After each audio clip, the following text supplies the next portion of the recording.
Alla Antonova says she suffered beatings, abuse and threats at the hands of Russian soldiers at her home in occupied Ukraine.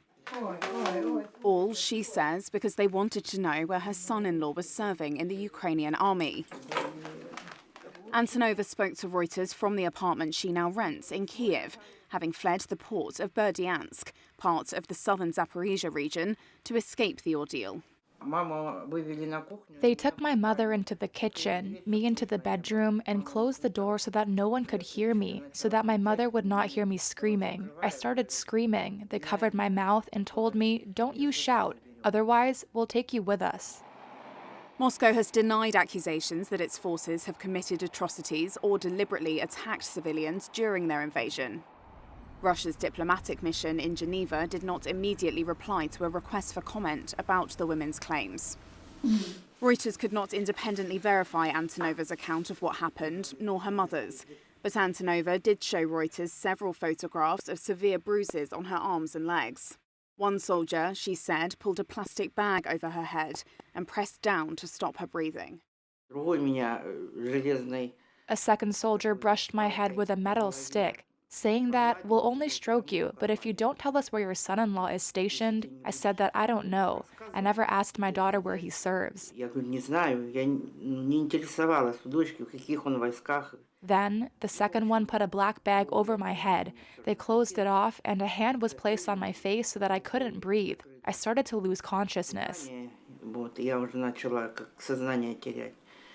They removed the bag, and I felt ill. I told them, "Just kill me. It's the truth. I know nothing." 53-year-old Antonova said the Russian soldiers visited them 3 times in the last few months of 2023 and as recently as January this year. In one of the more recent visits, she said the soldiers beat her senseless. She showed Reuters a video she was made to record, sent to her own 29-year-old daughter, Anastasia. In it, she asked her daughter to cooperate if she wanted to see her again.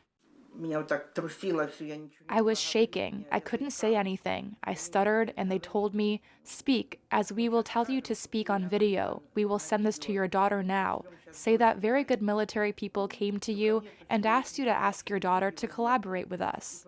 With the help of Ukrainian volunteer workers, the family travelled into southern Russia and then back over the border into Ukrainian-held territory in early February. A report on conditions in occupied areas released this week by the UN Human Rights Monitoring Mission in Ukraine described a climate of fear in occupied areas more than 2 years after the Russian invasion. It reports the widespread use of such tactics that Antonova and her family describe. After that report, a Russian senior diplomat accused UN rights bodies of double standards and of turning a blind eye to violations committed in Kyiv.